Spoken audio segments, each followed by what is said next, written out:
Debout Congolais, unis par le sang, unis dans l'effort pour l'indépendance. Nous devons ensemble avoir conscience que nul autre que nous-mêmes ne viendra sauver notre nation et que cela exige de chacun de nous une mobilisation tous azimuts.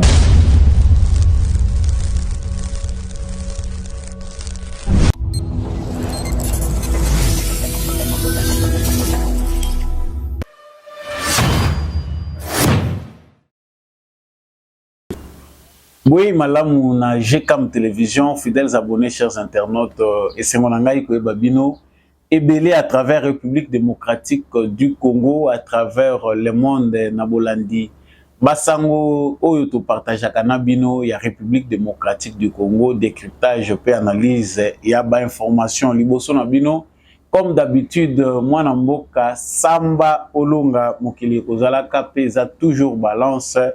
Et singeli te te justice yanzambe ezalaka justice yanzambe moto moko te aishapaka na contrôle nango soko kokosa batu nzambe bakosaka yete soko ko se camoufler devant batu devant nzambe ba se camouflaka te soki ozosala mabe na moleli okanisi moto akomona yo te yeba ete liso ya nzambe eza komona yo pe tôt ou tard okofinir par kofuta ba acte na yo pomba to yuma yanketo yoma moto nyonso na position na yo ozali ba yango ki ko répondre d'une manière ou d'une autre na ba acte na yo si ce n'est pas sur cette terre même dans l'au-delà tu finiras par payer les prix de tes actes même les plus secrets eza sentence te yo yekolaka ka kosala ka malamu eza pe trop tard te yo moto miyebi na mabe na yo pona kozongela nzela ya malamu c'est-à-dire se repentir.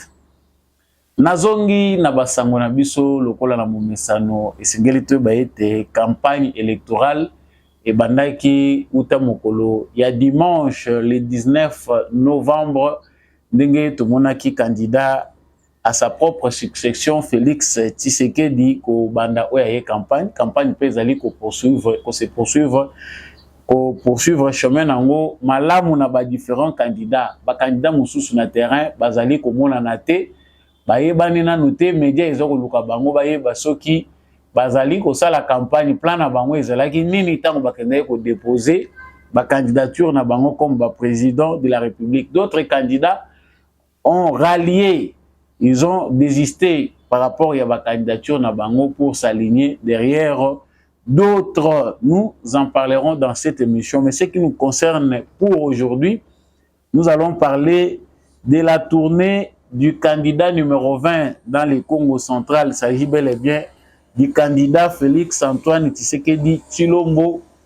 Et nous parlerons aussi bien sûr de la tournée du candidat principal challenger et candidat numéro 20, Moïse Katumbi, qui est aussi en tournée dans la province orientale, Azako continue Kotambola. En tout cas, nous parlerons aussi de lui. Tout ça, la moi synthèse, Yandingenini, campagne électorale, Ezako Leka, mais jusque-là, incident moko, Ezali, majeur et monanité, Bakanida Nyonso, Bazako déambulé, Yampia Kape, Bazako Beta, Ope, Bazako Sala, Bapleur, Bazako Sala.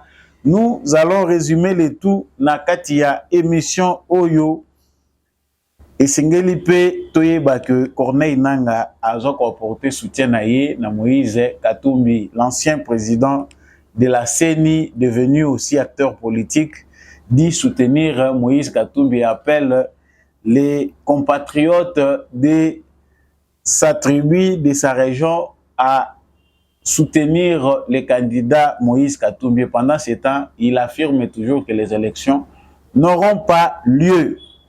Nous parlerons aussi dans cette émission du propos de l'abbé Chollet. Comme Monseigneur, titre honorifique, l'abbé Chollet est en train de parler des résultats des élections de 2023, en tout cas sur base des observateurs qu'ils vont mettre sur le terrain, sur base de leur stratégie, de leur organisation. Ils seront habilités à dire les résultats des élections de 2023, si la CENI va à l'encontre des élections des résultats des élections, en tout cas, ils seront obligés de publier les leurs et la Constitution leur permet, selon l'article 64, ndenge aza kolobela ngo, ya kobare nzela na moto nyonso aza kolinga kozwa pouvoir na makasi. Est-ce que ba propos ya Abbé Cholé, topé Monseigneur Cholé, titre na honorifique, ezali ba propos moko responsable, qu'est-ce qui se cache derrière ces propos, qu'est-ce qui se cache derrière son allocution? Nous allons parler vraiment des dessous des cartes de ces élections. Na ba organisation mususu makambo eza ko salema na molili, outre la campagne électorale que nous sommes en train de voir et qui est en train de bien se dérouler. Nous parlerons aussi dans cette émission Tobosani STT Singeli Toyebaite pendant que makambo ya maponomi eza ko salema, campagne électorale eza ko salema na est ya Congo. Manduki et Sili Kobetate, en tout cas, combat, ils ont les sous en cours entre Bawazalendo na M23. Na cité, il y a Mouesso, na chefferie, il y a Bachali, en tout cas, Barebel, Bazan a tendance à contrôler localité, il y a Mouesso, Bitumba, et Zamakasi côté Kuna Tongo et Lelo, et Tanaki, en tout cas, les terroristes de l'armée rwandaise, Otoza Benga M23, Bazali, l'intention. Il y a qu'on reprendre contrôle, il y a ça qui est prendre contrôle, il y a ça qui est couper. Nzela Oyo, Ezali, Komemago, Masake, qu'on a continué à se fixer, ville, il y a Goma. Et pendant ce temps aussi, l'émissaire de Joe Biden à Kinshasa, Oyayaki lundi, Ayaki na Kinshasa, Koutanina, président Félix Tshisekedi, na rapport Yandi, il s'agit de Madame Avril N, directrice du renseignement national des États-Unis.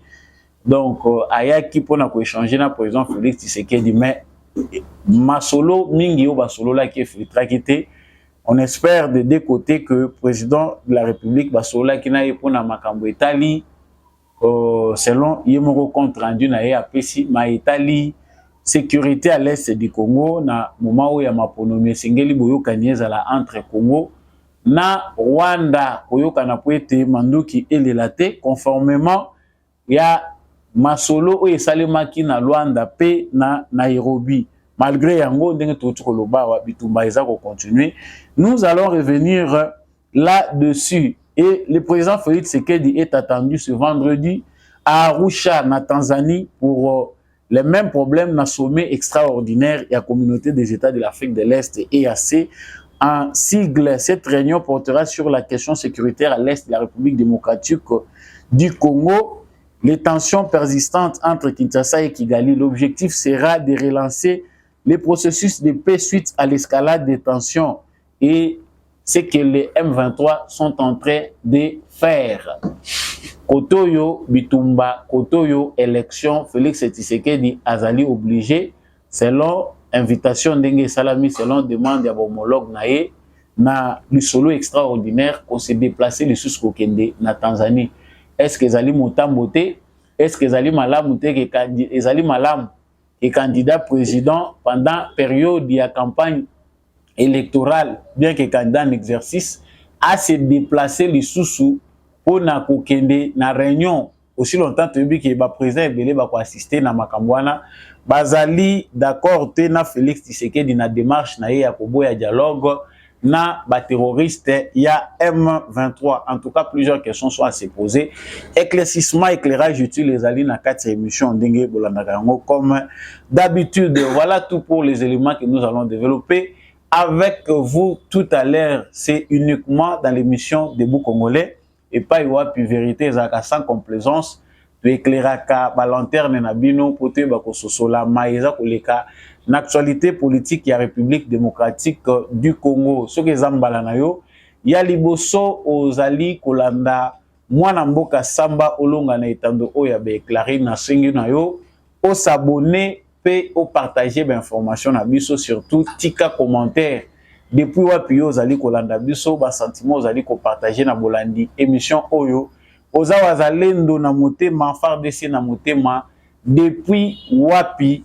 En tout cas, vous êtes encore une fois de plus le bienvenu sur ces plateaux.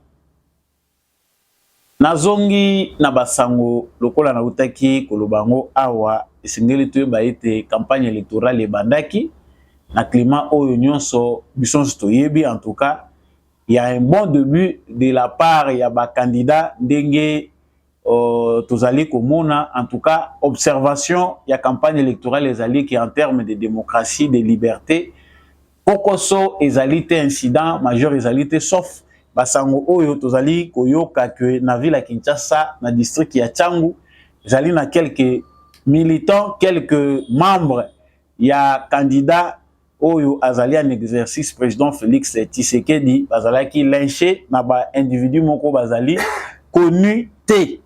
Donc sur le reste na toute l'étendue du territoire national esika ba candidat bazali kosala ba campagne na bango mabe to pe kokoso ekomeli bango te, libanga ezwi moto te, tomoni te bitumba entre quand moko na quand songolo pakala. En tout cas pour les débuts, c'est un bon début. Le lot oza mokola mercredi eza 4e journée ya campagne électorale ou ta campagne bandi. Sika toza kokende na ba détail ndenge nini ezali koleka campagne eza koleka. En tout cas, de tous les deux côtés, les gens se réclament. Bato baza koluka biso tozali na ngambo ya Félix Tshisekedi makambo eza koleka kitoko. Félix Tshisekedi de son côté acha tambolaki boma mwanda azalaki na Matadi. En tout cas na Matadi peleki kitoko mokolo ya lobi azalaki na Tchela pe eza koleka kitoko. Je vous laisse d'abord suivre cette ambiance qui a régné na passage ya candidat numéro 20 Félix Tshisekedi.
Banachera Mbote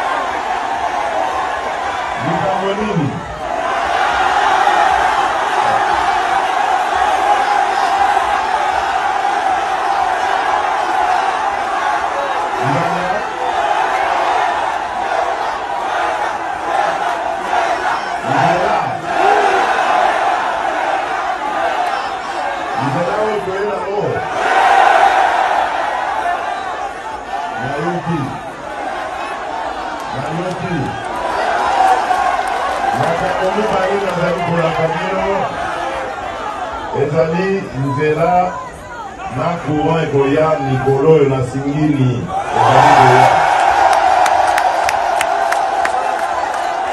d'ici le mois de mars, bokomona courant awa na Singini, agence na biso oyo esalaka makambo ya. Voilà.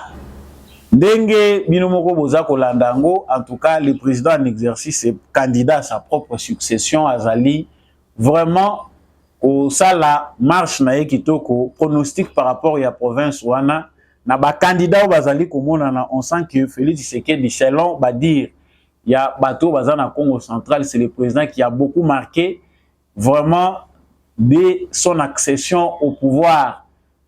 Batoyo bazali na nkamba bayebi que ezali na règne ya Félix Tshisekedi nde ba moni électricité ya stable ekoteli bango kamba église kimbangiste ezali pe église munene na Congo central batikala o sala kaka musala na bango ba fonctionnaka mingi kaka na ba groupe électrogène eza na quelques nzela o déjà esalami na Congo central.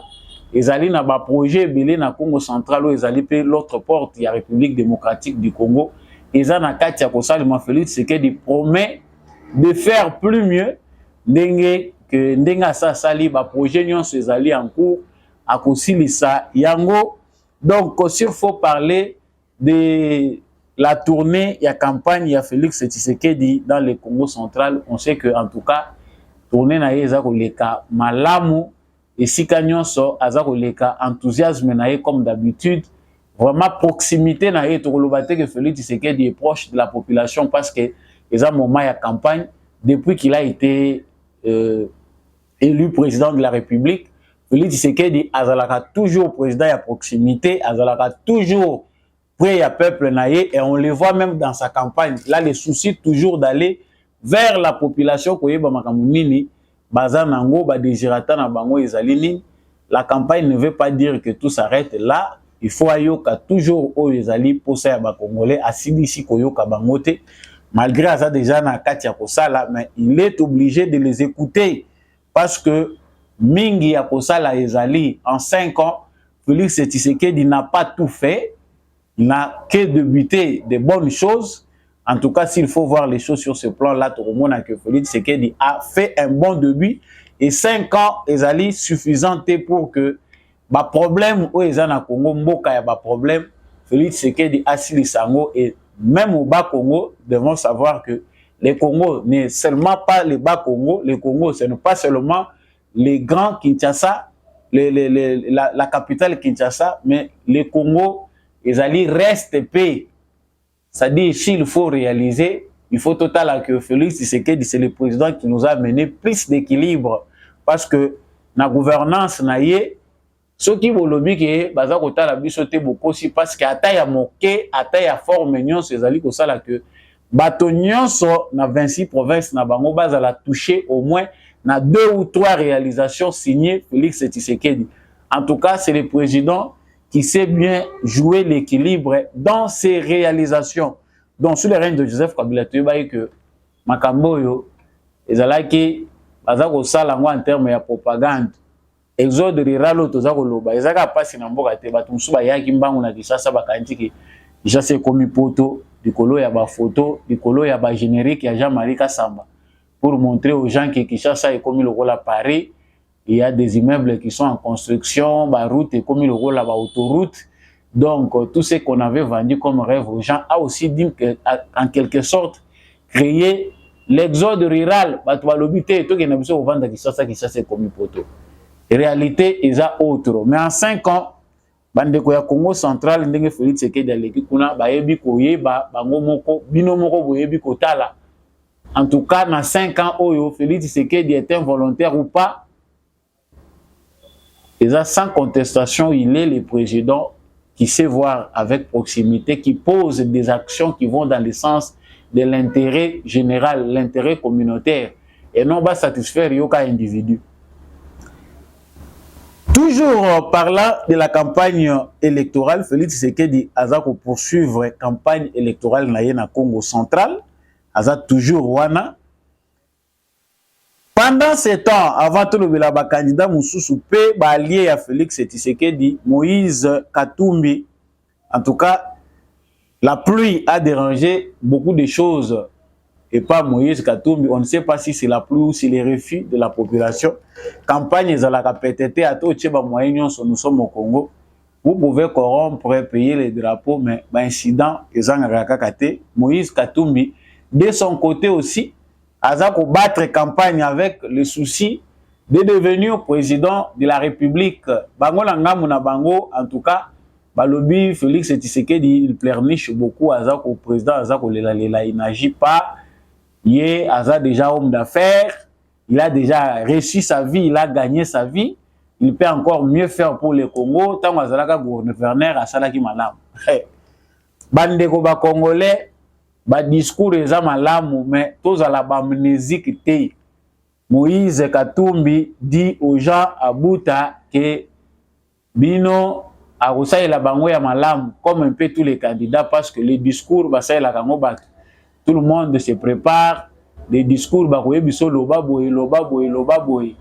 mais ce n'est pas ça la personne. La personne, il faut la juger. Son passé, son présent, et puis nini oya ba capacité na ye est-ce qu'akoki kosala malamu pona Congo. Moïse Katumbi pense que en étant riche, il a déjà réussi. En tout cas, azali suna besoin mbongo te. Ezana bato ba yebi kokosa ba Congolais. Moïse Katumbi n'est pas seulement riche parce que c'est un travailleur. Il est aussi riche parce qu'il a profité de l'absence de l'autorité de l'État sous Joseph Kabila, du banditisme d'État. Le banditisme d'État qui a fait que certains individus puissent plus se prévaloir. Bazala n'a passé le pouvoir, bango ba kominde l'État. Moïse Katumbi est le prototype de ces bandits d'État qui ont fait souffrir d'autres citoyens.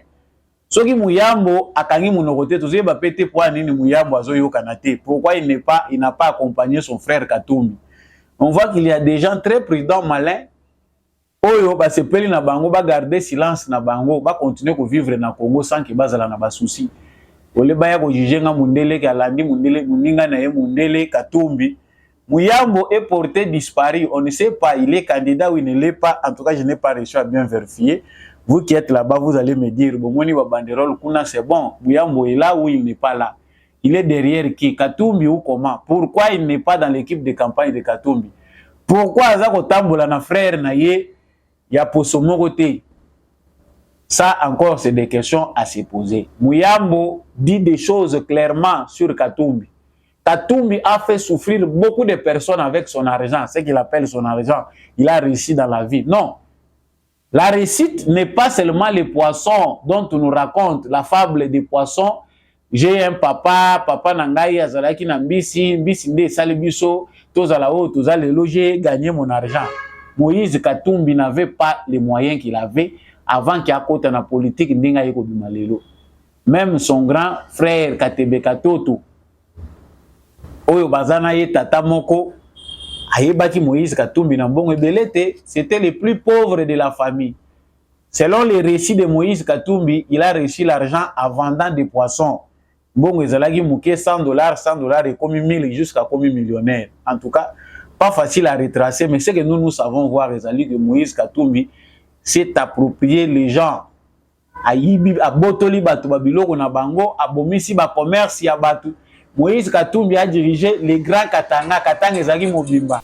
Donc Katumbi ne doit pas s'adresser aux Congolais comme s'il s'adressait aux amnésiques. Les Congolais qui souffrent d'amnésie sont ces Congolais-là qui seront dupés par un candidat qui n'a pas les bons profils. Ici, on ne peut pas parler plus loin. Question, on revient de temps en temps sur ces mêmes dossiers. Et les Congolais le savent.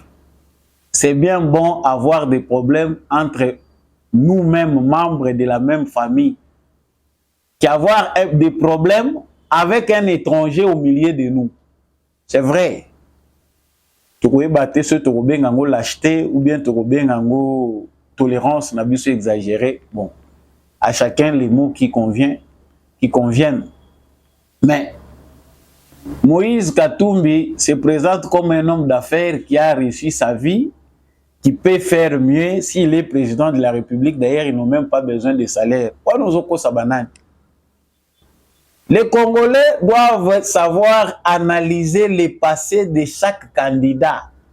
Aujourd'hui, nous jugeons Félix Tshisekedi, pas par rapport à l'opposition, nous jugeons aujourd'hui Félix Tshisekedi, sa gouvernance. Qu'est-ce qu'il a fait de bon et ce que les autres considèrent comme mal. Mais est-ce que les candidats Katumbi a le courage de se présenter comme d'autres candidats se sont présentés? Lui se présente, c'est qu'il a la fierté de présenter aux Congolais. Ce n'est pas la famille. Il faut consolider les Congolais, va comprendre que tout ça n'a pas main sûre, mais il nous présente son argent, tout ce qu'il peut offrir. Je suis un homme d'affaires, j'ai réussi ma vie, j'ai gagné ma vie. Ah bon? Donc comme toi tu as gagné ta vie, tu l'as bien gagné, tu penses maintenant que le pays, tu vas l'organiser de la même manière que tu as gagné la vie. Ta vie. Parce que gagner sa vie, ils ont battu basimbi qui c'est pour bazobongo, ils ont battu babomi baninga na bango pour gagner vie. Si ce qu'il faut penser à gagner la vie, c'est avoir des biens qu'on a peut-être estroqués, on a participé peut-être à un pillage systématique du sous-sol congolais et vous êtes devenu riche. Si c'est ça gagner sa vie, moi je pense que les Congolais n'ont pas de raison pour voter Moïse Katumbi. On ne va pas gagner les élections au Congo en se présentant pour un homme riche qui a gagné sa vie. Ah, donc, parce que j'ai gagné ma vie. Non! Ce n'est pas ça la réalité. Si aujourd'hui, Tozali, Kotanga, Batoyo, Bapie, Mboka, Congo, Moïse Katumbi, Kombo na yeko zangana katite. Moïse Katumbi devait aussi avoir le courage, s'il était sincère, de dire pardon aux Congolais.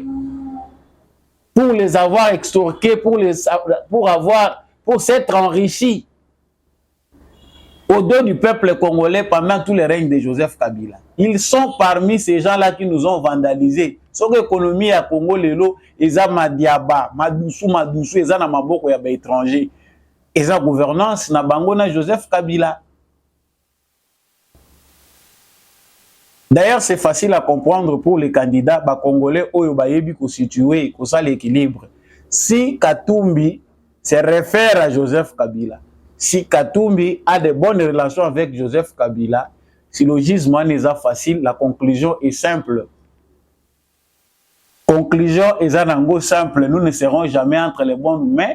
Nous allons quitter tout ça les 5 ans na Félix Tshisekedi oyo aza ko faire oublier biso d'une certaine manière. Souffrance nyonso ya afdel bazongisi biso lisusu na maboko ya feriste mususu oyo akobengela biso ba capitaliste méchant nyonso oyo bayebi ko respecter droit ya batute. Et c'est facile de comprendre dans les propos de Katumbi que ce qui l'intéresse plus ce sont les affaires. C'est un homme d'affaires. La politique ce n'est pas ça. Son intelligence n'est pas une intelligence, c'est la politique. Parce que politique eza arte. Politique ezali pédon, politique ezali eza profession te. Il faut azala na souci à servir batu. Ce n'est pas parce que tu te caches derrière les masques d'un philanthrope au kabulaka beki pa football mbongo, ozali kobima lokola bienfaiteur, oza ko se créer image wana ndo ko sala bon politicien. Non, c'est faux. Nous savons que ces campagnes seront accompagnées, cette campagne sera accompagnée de plusieurs discours. Rôle Nabiso Eza Kotali Sabino, candidat na candidat. Le candidat Moïse Katumbi, parce qu'on parle de lui. Il s'est entouré d'autres voleurs, Batumususo Bapie Mboka Congo. Quand Moïse Katumbi a le courage de présenter Matata Pogno comme un modèle, candidat à Malam, on appelle Naza représenter Bino. Je ne souhaite pas vous faire revivre ce temps. Candidat Moussousou Naza Kotambola Naye Matata Pogno. Dans l'absence des Congolais sérieux qui pouvaient crédibiliser la candidature de Moïse Katumbi, qui est un étranger, sans parler des lois et des droits qu'il bénéficie au Congo comme étant un Congolais, mais on sait qu'il est un étranger, il devait se faire entourer des Congolais qui pèsent pour se faire accepter. Les autres ont le souci de sillonner le Congo à travers des jets privés. Bamususu bayebi que caution na bango ils ont remboursé avec intérêt et ils peuvent circuler facilement. Nous avons un conglomérat de Congolais aventuriers qui ont accepté d'accompagner Moïse Katumbi parce qu'il a les moyens de rembourser bango ba capitaux na bango ba investissaki na kati ya makambo etali ba élection na Congo. Et le reste ne le préoccupe pas.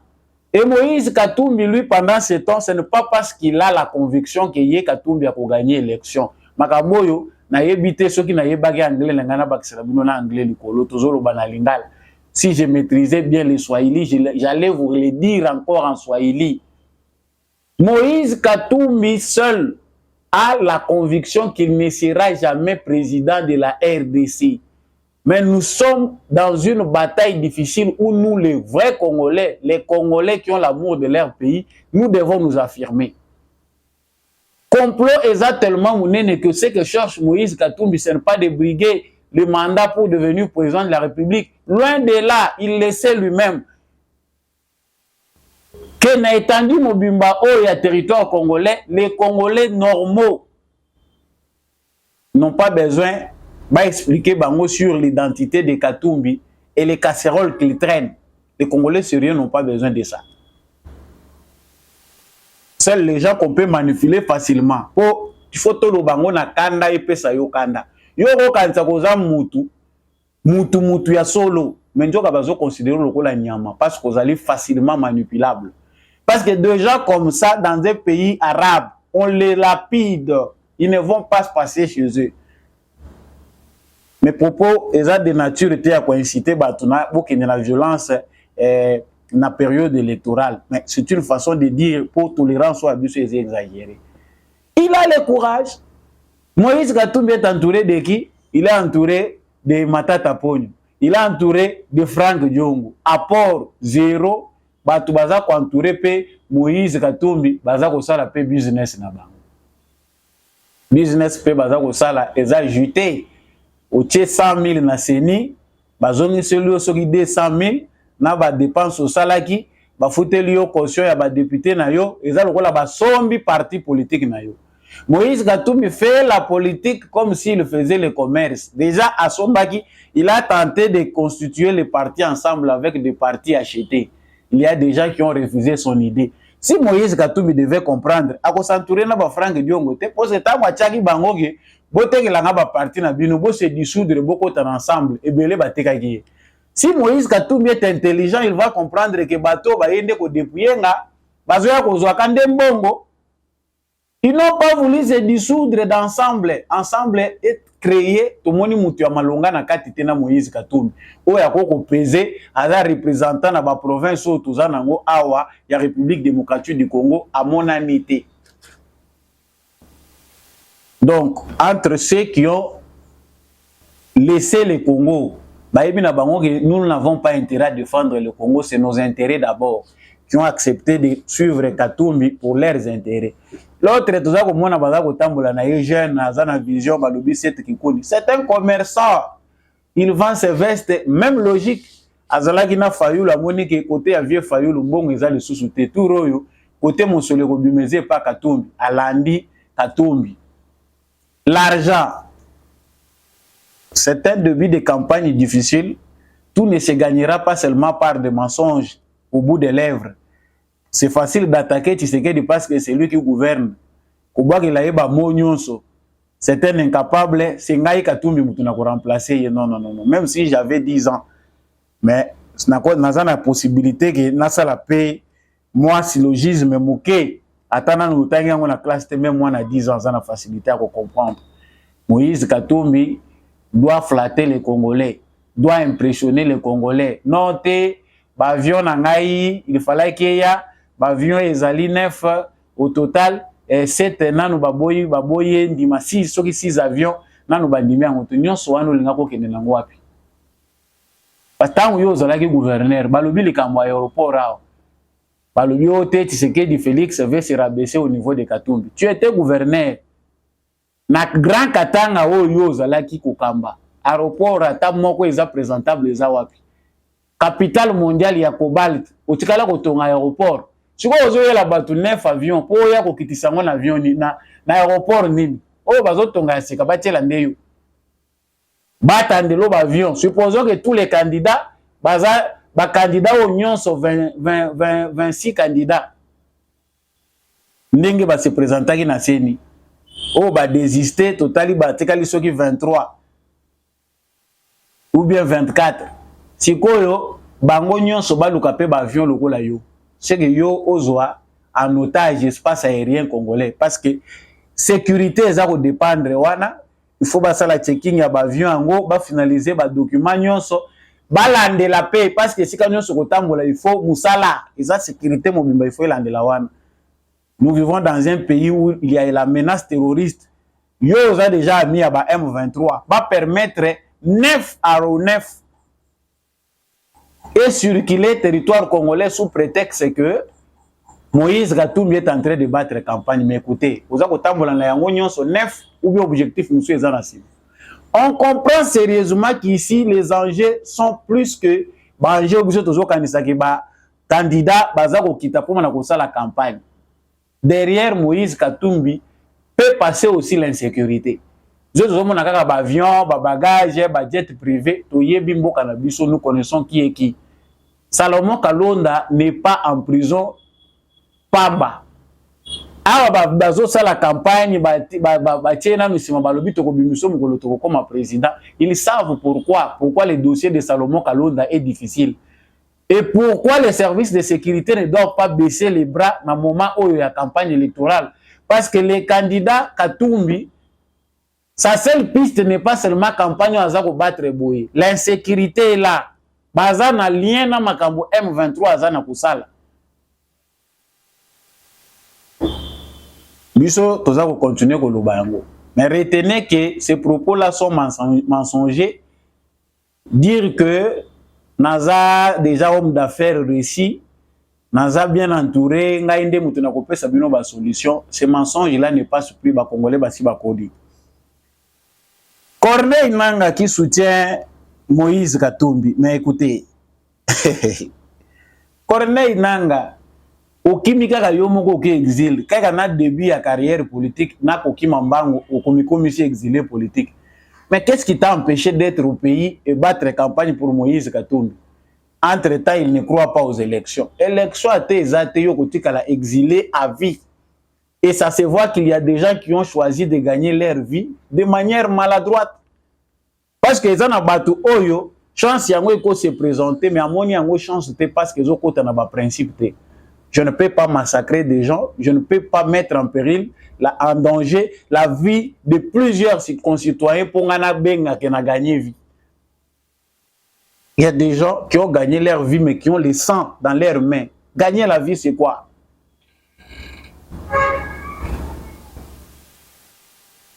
Pendant ce temps, Delis Sesanga azana na cour c'était à l'andi était à l'objet en tout cas. Ngai naza candidat. Je bats ma campagne, nan ba convaincre yete. Mbongo ekokite te zali kamba mbongo kokokate. Delis Sesanga était candidat en 2018. Il avait beaucoup de mal à présenter au Kasaye un autre candidat que le candidat Félix Tshisekedi. Ayebi malamu banjeu. Et ça question à tribalisme te batuna batu bazana ndenge ba monelaka là-bas baza ko jurer Tshisekedi ou rien. Delis Sesanga na lubakutu Delis Katumbi. Delis Sesanga devait tromper les gens qu'il était avec Tshisekedi pour se faire élire. Cette fois-ci, aza kotala ye moko base na ye oyo naturel esika wapi akokende kotia mutabi mata député ndenga bimaki. Est-ce que nakoka komemela bango Katumbi, Delis Katumbi, soki Delis Sesanga? C'est pour ça. Calcul politique et ça le non, mieux vaut être même seul, bako yoke la mawa. Kina me me figi à Katumbi. A calculer à l'obi non. Natala nan. Et c'est ça. Le lot aux 4e jour, bino consensus et monanité. Denis Mukwege atali ba yebisi match ezate. Match ezate telemana no ndenge wana. Parce que risque ezaki o se noyer lisusu makasi na Katumbi. Tala na no température et bongo ya communication au sala. Vous hésitez jusqu'à la veille, il y a une élection. Déjà tu perdre 4 jours. Jusqu'à la veille, yo zo continuer ko luka. Ndenge na ko salier. Candidat poids moche. Denis Mukwege ne peut même pas faire 4% na ba candidat président de la République. On sait que c'est une farce. poussé par les forces du mal qui fabriquent des candidats en RDC. Voilà Denis Mukwege qui ternit l'image qui a été construite de manière mafieuse. C'est le terme que je trouve. Une image de mensonge qui a été fabriquée, prix Nobel de la paix. Basali publicité, type bandi misaba congolais ango. Répart des femmes, l'homme le plus sérieux. Campagne à 2023, et ça le rôle à 2018. Félix Tshisekedi au pouvoir, et ça le rôle à Kabila Joseph au pouvoir. Tshisekedi a koboma batu na pistolet, mais a kosili sa batu carrière politique peut to bosani libela. Nombreux sont en train de lutter pour leur survie politique. Tenateka politique, tenako limoka boité. Yozo kanisake azana mutema ya kolinga ko servir congolais yango aza ko tingama. Menjoka zo tingama po ayebi ke mort politique eza prochaine. Na kufa boité. Donc l'hésitation de Mukwege, Denis Sanga qui n'a pas de choix, en tout cas, eza ko pesa passe mingi na Katumbi parce que il est seul, un étranger seul au Congo qui bat campagne, est en train de s'attirer de foules de gens sur base de l'argent qu'il avait investi, sur base de la manipulation. Ça ne représente rien. Bandego boza ko sala ba débat ya ba plein. A omoni ezalaki carton plein, auto ya beti mpiaka. Ako ko beta mpiaka wa ke kuna sali pe plein tondi. Plein ya Congolais eza misère. Tant qu'il y aura des chômeurs au Congo, tant qu'il y aura des misérables, il y aura toujours facilement de jeunes gens, des mamans, des papas qu'on va manipuler facilement pour que nous retournions meeting. Nous regardons ce qui est sérieux, les Congolais qui réfléchissent, c'est facile de les sonder, de comprendre ce qui est déjà fait. Déjà dans l'opinion congolaise, il y a déjà une opinion qui se dessine. Et ça, il faut hésiter. Félix Tshisekedi tant bazolo banaye kaza favori, on voit, on sonde l'opinion. Batali déjà dans la province nyon so ba sonde opinion. Bien que ba opinion peut défavorable na Tshisekedi ezali, bato bazoko comprendre yete. Mais on sait déjà que non dans l'opinion congolaise, Félix Tshisekedi c'est déjà le président. Ça se lit facilement. Au nyon so to la campagne à l'américaine, ils a embelli, les autres cherchent un argument pour créer le chaos qui va servir les mafieux occidentaux qui veulent nous diviser pour continuer à avoir le contrôle sur nos minéraux et nos richesses. Pendant ce temps, Tshisekedi a une béatitude de la campagne. Tshisekedi souffle un peu, et ça le rôle de Tshisekedi opposition. Tshisekedi a un bilan élogieux, quand c'est bon, c'est bon. Le bilan de Tshisekedi pour les 3 années, dans 5 ans, oh ya sali. 2 ans, tu as vu qu'il y a gaspillage. Il y a Moussalo Bakabili, c'est Balinga qui va saboter dans Gomboka. Et maintenant, Félix Tshisekedi nous présente quand même ce qui convainc les Congolais qui, en tout cas, il a quand même la volonté, celui-là. Nga na lete na tondite, nga pe samba olonga, na zape na nous chômeurs, na nous pe na zuite. Mais je sais que Félix Tshisekedi, c'est le choix par excellence parce que on voit que les actes qu'il pose sont pour l'intérêt général, l'intérêt communautaire. Il n'a pas le temps de venir me corrompre moi, mais les actions qu'il pose, ils appellent pour l'intérêt à Bananangay, ils appellent pour l'intérêt à Bandegumusu, c'est pour l'avenir du Congo en général. Et je sais que les jours qui viennent seront meilleurs parce que Bissonion se faire partie, nous allons bénéficier. Nous savons que sur le plan sécuritaire, Félix Tshisekedi, pour ceux qui ne le comprennent pas, a mis mal à l'aise Paul Kagame. La machine de Paul Kagame de manipulation dans ces médias est au service de Moïse Katumbi. Ils n'ont pas si ceux qui sont congolais ou se laisser manipuler par les Rwandais. Les Rwandais vont faire la campagne à Moïse Katumbi. Mais il faut qu'on me tourne pour quel intérêt les Rwandais vont s'ingérer dans les affaires électorales à Congo. Et qui sont ces Rwandais-là? Pour quel intérêt? Bayebi ke muninga na bango affairiste aza mopanzi. Cet affairiste-là, soka ye na pouvoir, guerre esili, ba Congolais ba kobundisa biso lisusu te, ba kotika biso, ba biso tozozwa allez affaire c'est pas ça va faire naïe. Kabila ce qu'on appelle la paix. Ce n'était pas la paix bande konangai tolo bango na munoko nini. Yo fandi asili cigarette bitumbeza na est côté baza ko sepela. Mais oyebi pourquoi Kagame a comme bilobalo. Vous savez pourquoi c'est devenu plus dur et comme makasi koleka, c'est parce que Mouto aza en face na bango azotiki la bango madusute aza na colère en tant que fils du pays.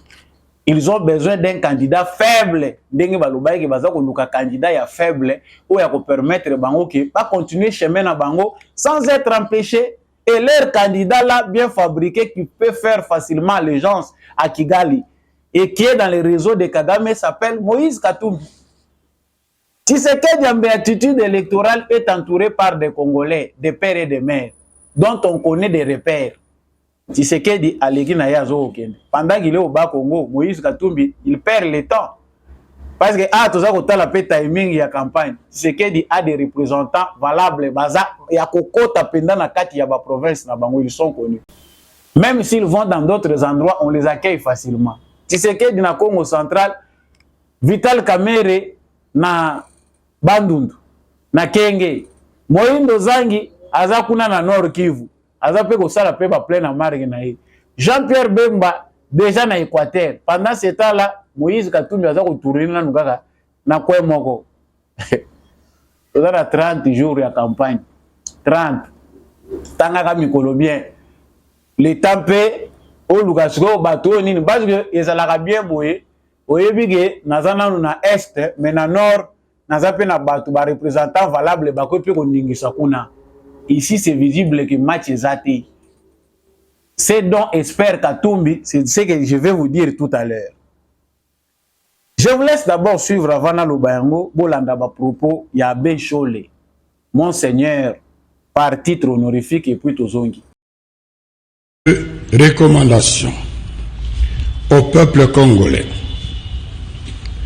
Les élections nous donnent le pouvoir de renouveler la confiance aux animateurs des institutions qui ont bien servi le pays, mais aussi de sanctionner tous ceux qui ont mal géré en servant leurs propres intérêts.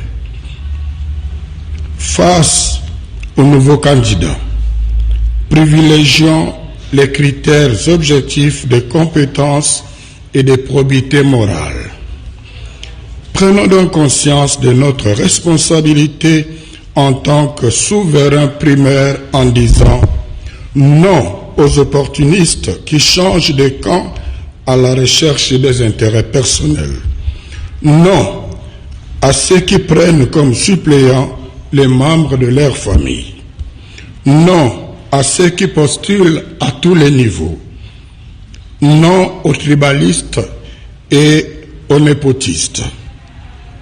Non à l'achat de conscience.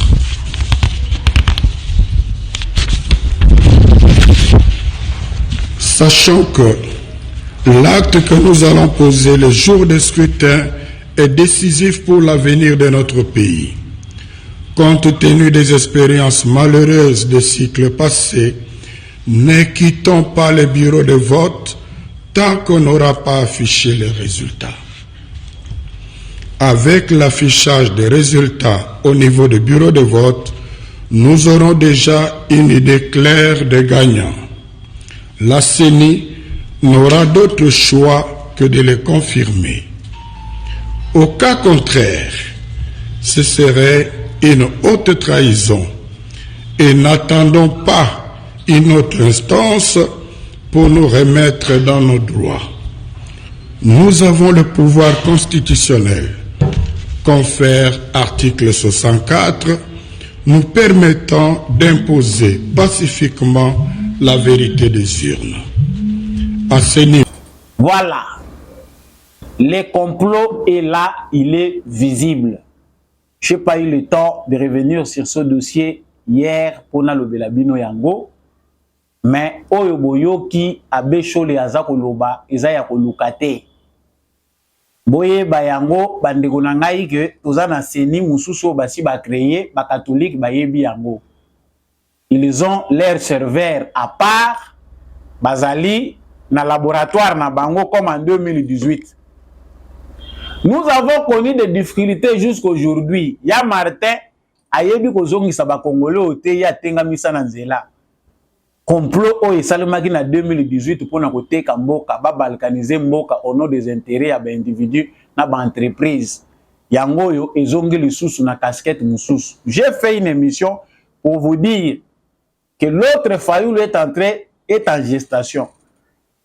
Ya mundele sikoyo. Tout est déjà planifié, il y a des moyens oyo bango batie en jeu. 5 ans na SCC abanina nous par ko créer oyo babenga espionnage à lobio to kotaki na site ya Seni tozu ba élément.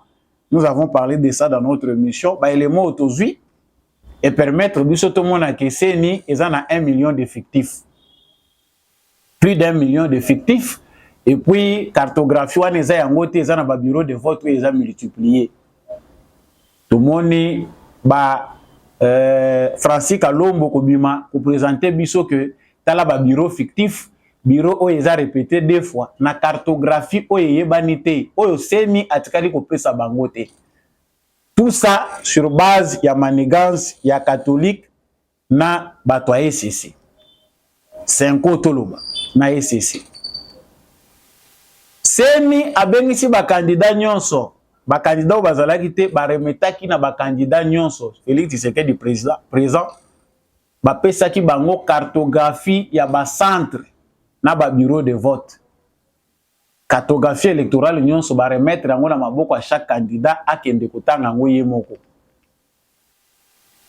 C'est-à-dire oyo déjà 5 na SCC basalaki eza manipulation.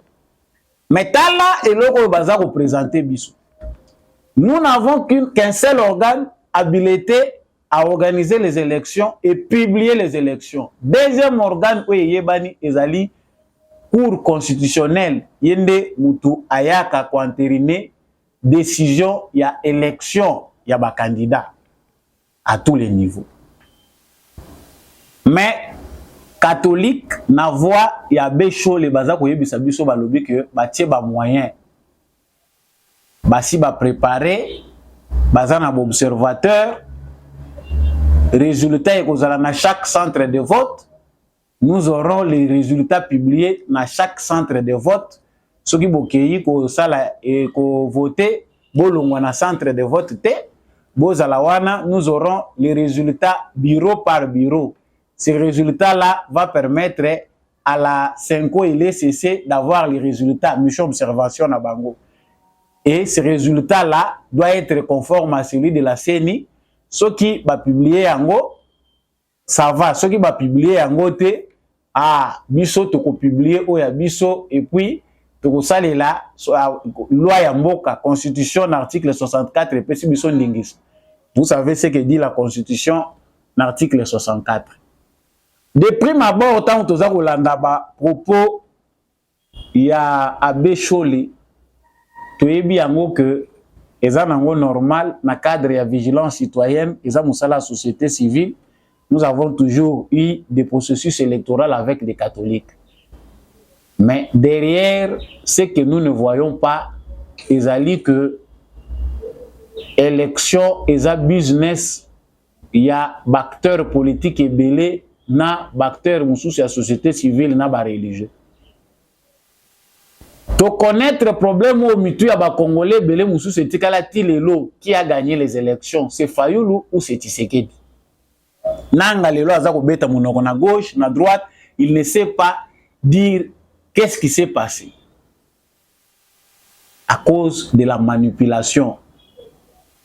5 na SCC babimi balobi Fayulu a gagné qui élection et résultat isa yango te. O pa ko tenga maka ayebaka kozonga na nzela te atenga malibela ti Fayulu azokende na kosilawa. Fayulu azokende na ko disparaître yo tikalaka otenga malibela à cause de cette manipulation. Lelo baza kozongela biso lisusu. Alobi bango bakozala déjà na résultat baza ko publier. Chaque fois naza ko lobela 5 na SCC na mission observation électorale na bango naza ko continuer ko tourna ba Congolais bakende kotuna mission d'observation wana ya Senko na ECC. Qui finance cette mission d'observation? Mbongo eza kouta wapi?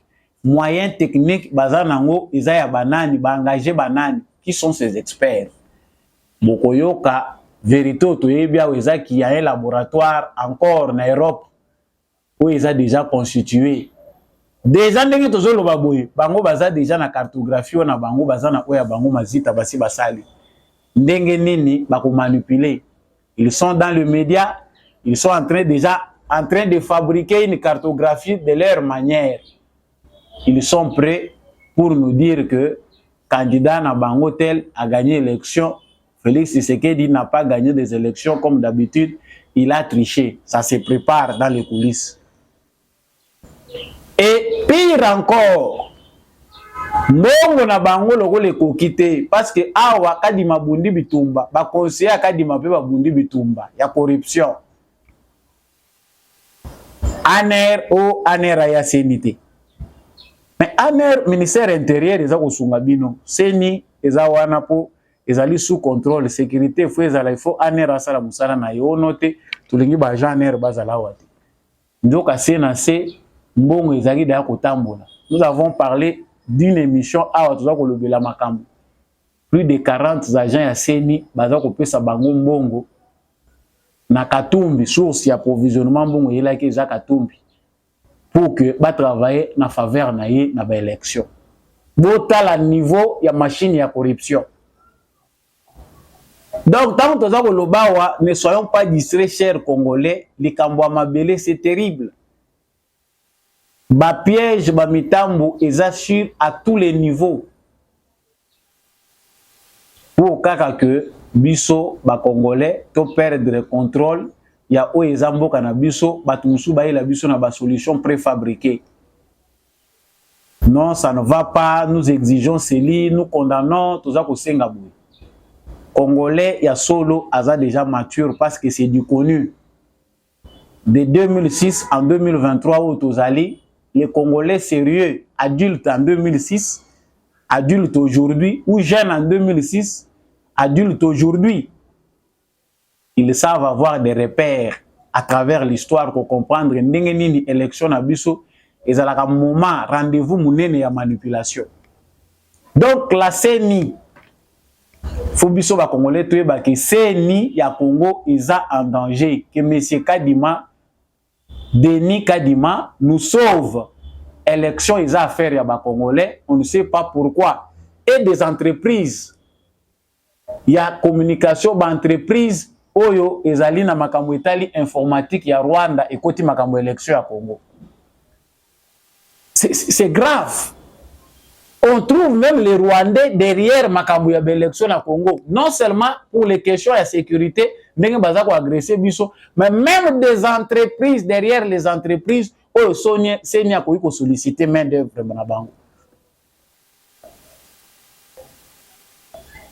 La chose que nous avons, c'est que nous allons na mwana mboka congolais de père et de mère, azako diriger Congo, il est président en exercice, il est organiser l'élection. Barisco toza ko courir to lobby yango po motonyo soit sosola yango ayeba ndenge nini na ko se comporter. Quand on dit que élection oyo ezaka ka faire ya élection comme élection té na États-Unis, mais likambo mabele pe ezana kati, comprenez ça de cette façon de toza ko lobela yango. Il y a des gens qui ont des mains sales, il y a des mauvais projets oyo essayer bongisami contre Congo à l'intérieur comme à l'extérieur du pays. Nous avons dit ba idée ba makambo eze belé tozongela sous ba sujet on a mikolezo ya pour campagne eza molai.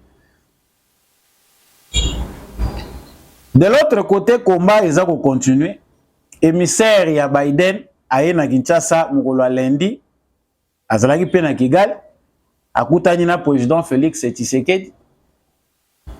Madame Avril N nana za utanga na français na ebité na anglais soki botanga kandeni soki evre na ebité na échange azui na président de la République bayambie na aéroport Andil ayaki na aéronef militaire a un avion régulier. Bango, chaque fois que l'élection est à Congo, il va faire croire que nous sommes en insécurité.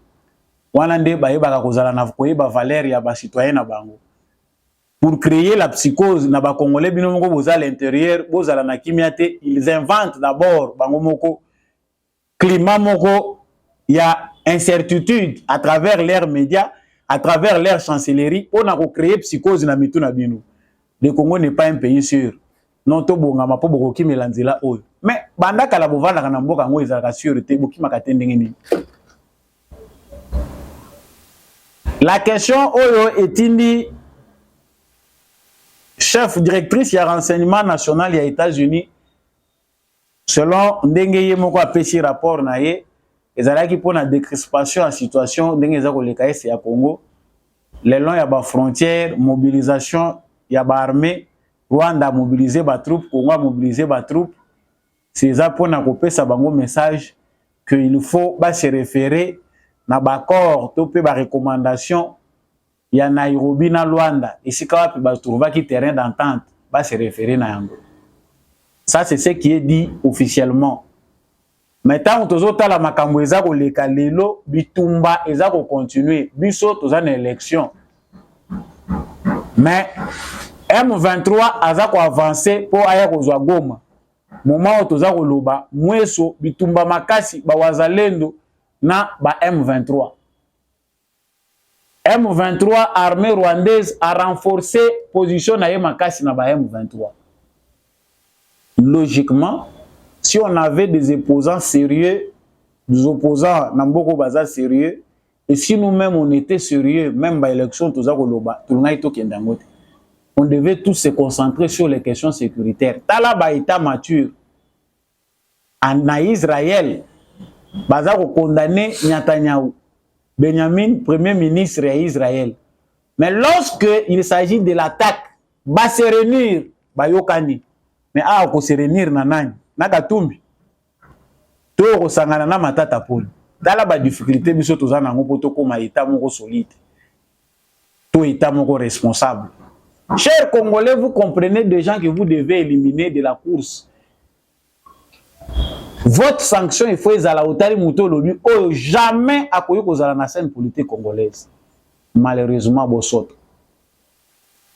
Mais l'Amérique, tout ce que l'Amérique peut nous donner pendant tous ces 5 années, il y a un partenariat très privilégié auto éviter résultat nango ezanini. Eza koya kosenga biso dialogue na Kagame na Rwanda. Parce que la communauté internationale veut que le Congo puisse discuter, dialoguer avec les Rwandais. Il faut qu'on y autour d'une table. C'est un dialogue. Tout ça qu'on continue qu'on tourne. Bino ba iboza ko loba société civile. Bino ba iboza ko loba biso ba mouvement citoyen. Allez défiler devant les ambassades des États-Unis. Botuna bango. Nous allons discuter avec les Rwandais sur quoi. Tous les pays où ils ont agressé. Le même schéma. Laurent Désiré Kabila Musée, parce que c'est lui, le géniteur, na complot international. Il a posé la même question. Bozo tu na biso to dialoguer na bango. To kende ko dialoguer na bango sur quoi? Biso baza ko agresser biso. Boye bisa bango ba kende. Voilà, aujourd'hui, nous retournons encore sur le même principe. Donc, l'Amérique de Biden nous prend pour des imbéciles, des gens qui ne maîtrisent pas leur histoire. Biso tozaba sous-hommes, ils ne peuvent pas nous traiter de la même manière qu'ils traitent les Israéliens et les Ukrainiens. Ça, c'est les Congolais qui doivent tirer conséquences. Si Bandeko Bozana Goma, Bozana Bukavu, Bozana Est, Bozotuna, quelles sont les raisons qui peuvent nous pousser à voter Félix Tshisekedi pendant que Bahar Meza Komunda? Il n'y a pas de recette miracle. Recette au Biso Tozana Ngo, c'est ce que Félix Tshisekedi a commencé. Félix Tshisekedi a réussi à mobiliser tous les Congolais. La preuve en est que nous avons plus de 60 000 jeunes militaires formés et en formation. Au Bazako Yako s'ajouter un effectif à FARDC. On n'a jamais dépensé Mosolo Loko la Bazako dépensé cette fois-ci pour la armée Nabiso. On sait que les soucis de certains c'est que Bongo Bitumbango est aussi la tête pour utiliser le bundélité. Une bonne guerre nécessite aussi une bonne préparation. toza infiltré, toza na ba question nyonso, toza na ba question stratégique au batandaka na place publique. Mais celui qui sait palper du doigt sait voir que à l'est du Congo, il y a une dynamique solide qui fait peur au Rwanda et les autres prédateurs qui ne veulent pas que les Congolais s'organisent. Voilà pour l'essentiel. Mais Félix Tshisekedi doit faire attention na ba réunion ba komi ko benga na moment oyo. Amérique a tindi ba injonction na ye Tshisekedi ba ke ne kokuta na suna Kagame. Réunion ya mbangu extraordinaire ya EAC ba bongisi yango wapi na Tanzanie. Pona ni ba tsango na Burundi te. Ba tsango na Tanzanie pona ko boma ba tension entre Félix Tshisekedi na Kagame boke ne kokuta na kuna. C'est quoi le contour? Discours et Kozalanini. Nous savons que les États-Unis a plusieurs fois rappelé le Rwanda à l'ordre. Benda ba militaire na yo. Awa toza koloba ba militaire rwandais baza sur le sol congolais en train de causer la mort et la désolation. Mais de l'autre côté, on nous demande un dialogue. On sait que c'est complexe. Tu dis que Makambo est aux États-Unis, Félix Tshisekedi a une difficulté à Robo et Yango. Mais c'est important pour sa sécurité d'éviter ce genre de choses. Ça va très mal parce que nous savons que Ebele, Bazaba détenteur, Bazaba Zela. Et là, on va ça sur le plan sécuritaire. Oh, on va les élections, que les Congolais ne peuvent pas offrir les chances à un étranger ou un malfaiteur à la place de Tshisekedi. Le choix est déjà clair. Mais ils doivent créer des magouilles sur le plan sécuritaire. Dans le moment où ils ont créé psychose. Et puis psychose, on va profiter de Simana Yango. Chers Congolais, je pense que cette émission est à soyons soudés. Les enjeux qu'on nous présente, c'est vrai. Les enjeux électoraux, mais la vérité est que nous devons défendre le Congo. Il ne s'agit pas ici des élections, il s'agit de l'affirmation de notre souveraineté nationale. Nous avons le choix entre Félix Tshisekedi, qui est un candidat qu'on connaît bien, qu'on maîtrise très bien depuis plusieurs années, et un candidat manipulé de l'extérieur, comme l'a dit Félix Tshisekedi, qui vient pour empêcher les Congolais de s'organiser. Comprends qui veut. Ce qu'on y a une histoire à Congo, va se laisser manipuler. On sait qu'il y aura un débat. Mais tous à la mission parce que dans le moment où tous allez bouger sur le plan sécuritaire pour faire quelque chose de mauvais. On n'est pas là pour vous faire peur, mais on est là pour vous alerter, pour vous réveiller à chaque moment, pour vous éclairer. Vous voulez continuer à suivre cette émission, abonnez-vous sur cette plateforme des éclairés. Analyse ya Samba Olong et Sepelisakio, comment yango na commentaire, depuis Ville Nini au Sepelaki nango, likez, partagez surtout. Nous devons rester congolais. Charisme nabiso, pacifisme nabiso, il faut se caractériser. Tout céder la violence à bozo baté. Il faut qu'on réponde moto oyo azoya ko sekabiso na boycott et non au semer violence. Bobo manabino nabino ba congolais, ça ne sert à rien. Les candidats ou bomoni kaza mauvais, boycottez-les. Les ambons na ye ko kendete à la place ou kende ko beta moninga machette to beta e makofi, ça ne sert à rien.